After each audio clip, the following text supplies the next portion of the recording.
Hi, I'm Katie with AliYah Academy, and I am at our yearly camping trip in Georgia. We go to the Red Top Mountain and meet some friends up here, and it's just beautiful. We've got this nice cabin and view on the water and just the woods, and we have deer coming by here. But as always, I bring a book, and this is the book that I read this weekend, The White Horse King, The Life of Alfred the Great, Benjamin Merkle. I highly recommend this. I don't always get on here every time I read a book, but I am going to make this one required reading for my children, especially at least in high school. I mean, middle schooler could enjoy this book. It would be a good read aloud and discussion actually for a family also.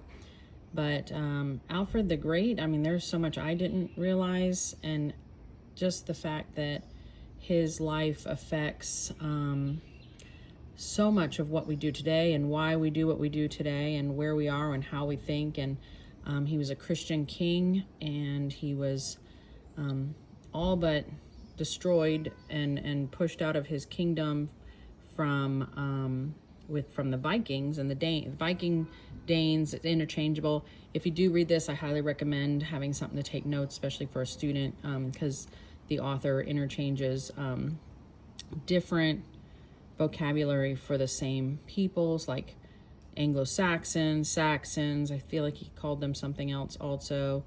The Danes are the Vikings. Those are the same people. So, you know, I was having a hard time at first remembering who were the Danes and who were the Saxons and which side were they on. And a lot of battles in this, very exciting.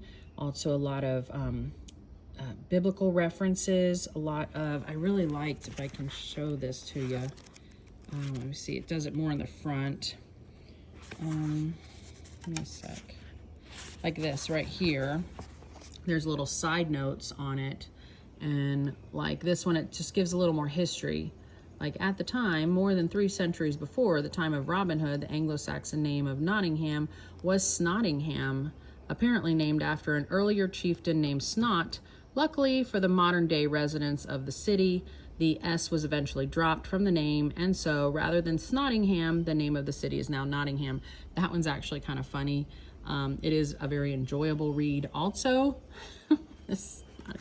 Anyways, so you can see right there, 867. So that's, you know, around when we're talking about the 800 ADs. This is not a time that we learn a lot about, and there's a lot of references. There's only 8 chapters, 8 very big chapters in this book, but they have all these sections. So here goes a chapter, and there's like a poetry or something else reference. Like this is from another book, excuse my nail polish there, Asser's Life of Alfred. There's some G.K. Chesterton references in this. But so the very large chapters, but then they're sectioned off with, like you saw that little horse, because there's a white horse. And by the way, the reason it's called that is because apparently this, and I would love to go see it, is carved into a mountain, and that's like a giant chalk horse. And that's where one of his battles was. You'd have to read the book to figure that out. There's another white horse carved into a mountain out there somewhere. So highly recommend this. You could read it in shorter sections. Whoops, my bookmark. You could read it in shorter sections, or you could, you know, if you're a fast reader, there's only 8 chapters, but they are large chapters that are then sectioned throughout the chapter, so you could stop in shorter places. But really like this. I can't even explain everything that's in here. It's not just battles. He secured his country. He was pushed out. A lot of trials he went through that he persevered through. He could have quit many times, and he came back. He was actually the 5th son of the king, so he wasn't even thought to be considered. He didn't even have a chance for the kingdom to be king, and then his brothers died one after another, and he ended up the one ruling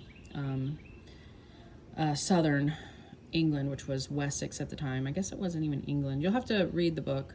There's a timeline in here. There's so much information. So he not only secures his area, the Vikings are just about taken over the entire island of England, and he's just got a tiny little section, and he ends up pushing them all the way back, and then even into his son and his grandson's reign, where they finally get the island rid of the pagan Vikings, and you'll see a lot, honestly, there's a lot of reference, for me, I was thinking about how this even relates to today, and how our world today has kind of fallen away from our values. And he believed that getting his country back to its Christian values would help, and then it did. So, and then he was able to conquer the whole thing in a good way. It was good for all of his people too.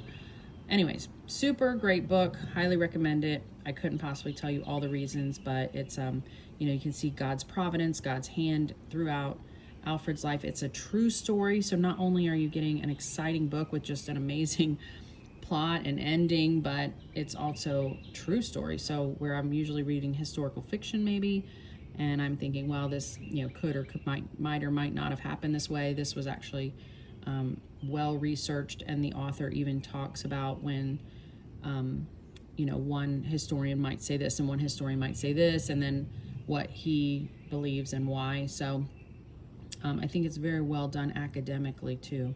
So good book, read to your family, good read aloud, or good for high school or middle schooler. I am going to make it a required reading for my kids. If there's only a few books that you're going to read in your entire high school years, this would be one that I would make one of those, to just understand our country, understand where we fit in society, why communism isn't going to work, why do we have the government that we have, and how is it good, and what would it be if it wasn't. So all right, I hope you guys enjoyed this. Go get this book. I have no idea how much it cost. This one looks like it was $20. Highly recommend it. Have a great day. Happy homeschooling.